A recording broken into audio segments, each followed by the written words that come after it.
I didn't like who I was being. Not because I felt activated. That wasn't the problem, but because of how I responded in these particular moments.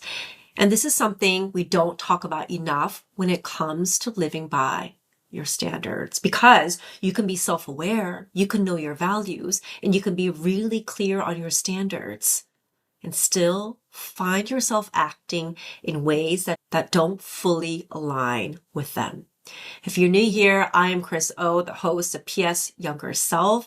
And in this video, I'm going to walk you through some real moments I've recently experienced and break down why this happens.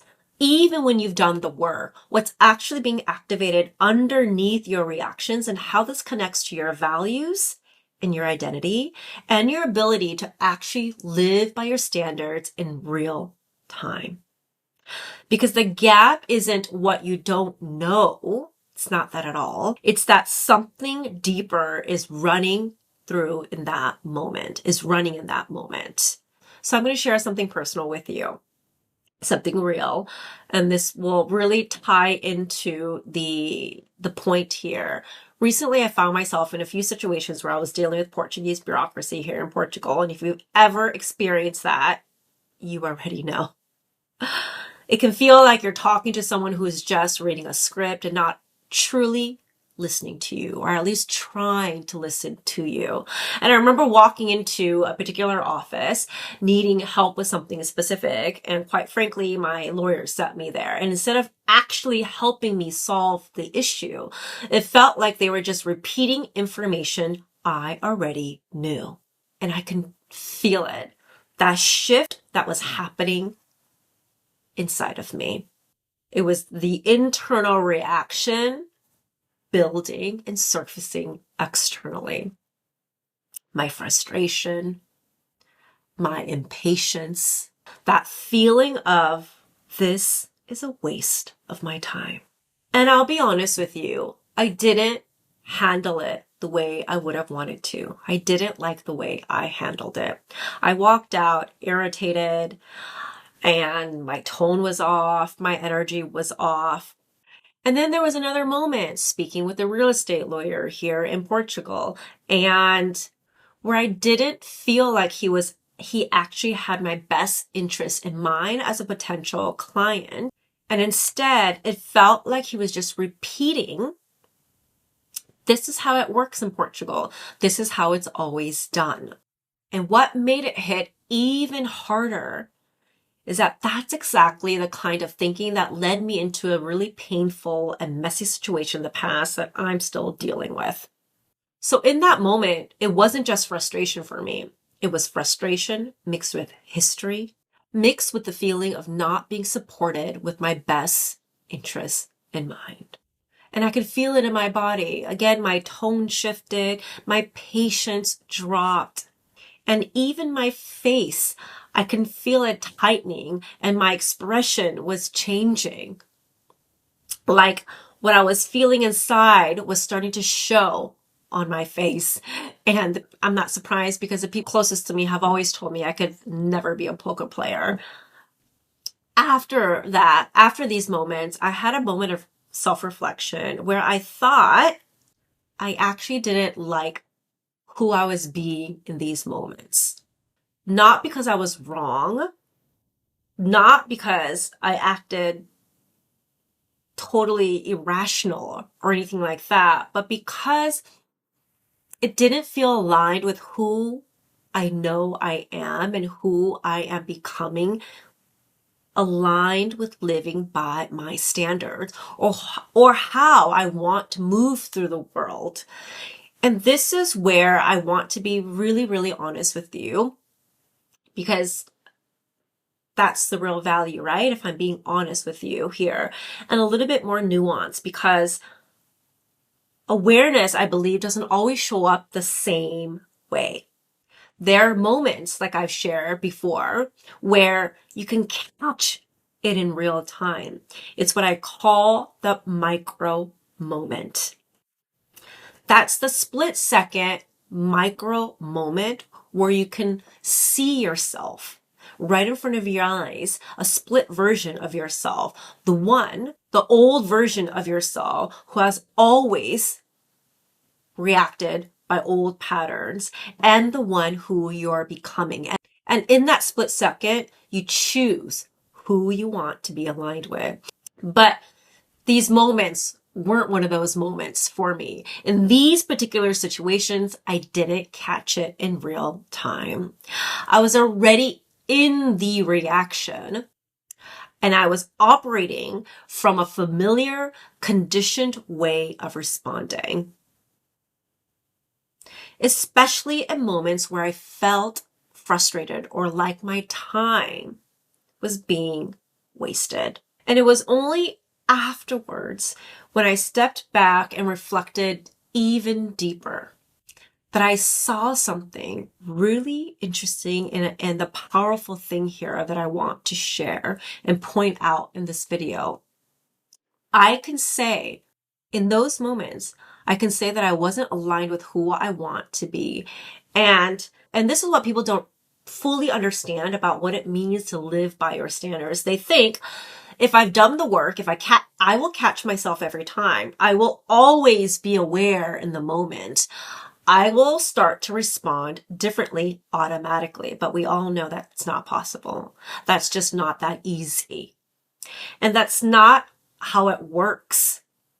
See, awareness develops in stages. Sometimes you see it after the fact, and that's why that common phrase, hindsight is 20/20, exists. Sometimes you catch it in that micro moment, and over time you start to live it more naturally, and that's the real work.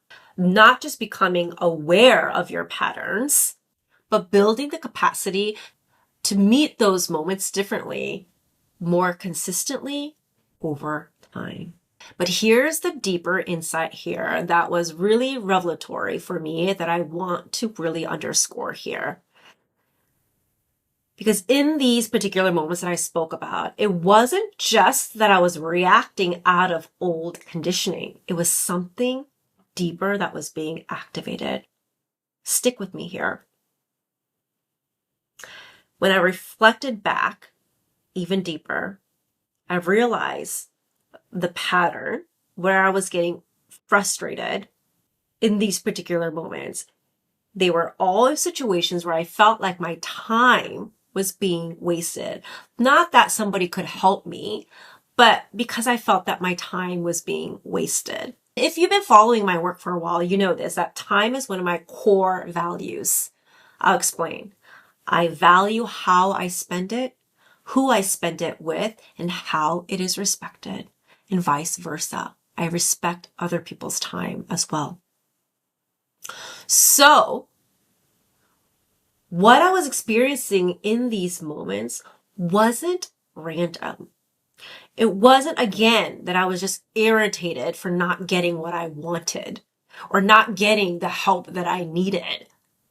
And it wasn't just me being impatient, even though I admit, yes, I have a tendency to be impatient. But it was something deeper. It was a value being activated without the capacity to respond in alignment with it. Let me repeat that. It was a value of mine that was being activated, and I didn't have the capacity to respond in alignment with them. And that really matters here, because your values are not your preferences. They are not your interests. They're not what you like. They are an expression of your identity. Let me repeat that. Your values are an expression of your identity. That's why it hits deeper. They reflect who you are and what deeply matters to you and how you choose to move through the world. So when a value gets activated, it's not just emotional, it's identity level. Does that make sense?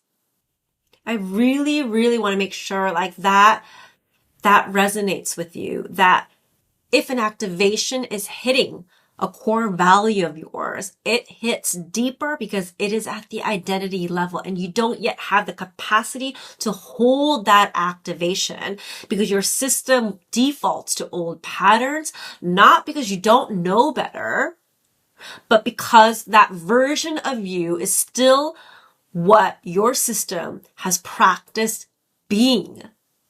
And it's what it knows to be safe. So in those moments, for me personally, I wasn't actually living by my standards because I hadn't practiced enough to show up in alignment in those types of activated moments. I was reacting from a version of myself that hasn't fully caught up to who I'm becoming. Who truly lives by her standards. And that's the real work. Not just defining your standards, not just being clear and aware of your standards, but becoming the version of yourself who can truly embody them in the moments that truly test you, like they did for me. So this is the identity shift I want to really click here. Because at the end of the day, your values are your expression of your identity, and your standards are how that identity shows up in real life under pressure. And that's why this isn't about just a behavioral change. It's not just about learning a new hack or a mindset trick. And it's not at all about controlling your emotions in those moments because you have a right to feel these emotions. You are human after all. It's about identity. Because when you change how you respond in those moments, you're not just acting differently. You're not just choosing a different behavior. You're becoming someone different. You're becoming aligned with a different identity. Does that make sense? So I want to now invite you to think about this for yourself. Where in your life right now are you aware of your patterns, but still finding yourself slipping back into them? And where do you feel that gap between, I know better, but why am I not yet fully living by them? And what I say I know. And what I say I know is my standards. And more importantly, what value is being activated for me in those moments, in these moments? Again, this is the deeper layer of insight. What value is being activated for me in these moments? That is the identity shift. Because your reactions are not random. They're often pointing to something you deeply, deeply care about. And without the capacity yet to fully honor it and live in alignment with them. And that gap you feel, it's not failure. No, it's because you're at the edge of growth in living by your standards. So if any of this resonated with you, I created something to help you actually work through this. It is my free standards worksheet. It's a self-guided tool to help you identify where you are still operating from unconscious expectations. And these are the tools that I used and I built and I used to help me identify for myself where I was operating from unconscious expectations and where I can start to recognize these activation patterns where I was setting expectations and start to shift in moments into alignment with what my standards are. And if you're ready to go even deeper, I have something else. I have a full Living by Your Standards workbook that I recently launched, and I haven't talked about it enough, but I'm so passionate about it because it's more structured, it's more in depth, and it's designed to truly help you through these moments. Understand your activations patterns at a deeper level for you to start to identify them, build real-time awareness, and develop the capacity to respond in alignment with them so that you can start to live in alignment with your standards of who you are becoming. And while insight is powerful, what actually changes your life is not what you are aware of. It is what you practice. And this is actually why I recently referenced them. After these particular moments that I spoke about and I shared with you here, very honestly, I went back to my own workbook to identify why and where my activation was coming from. And that's where I connected the deeper value that was being activated and how I can in the future respond in alignment with my standards. So thank you. Thank you for spending your time with me. As always, I'm so happy to be back. I've been on a little hiatus, but I'm so happy to be back with you, to connect with you. I will drop the links to those resources below, and I look forward to seeing you again next time.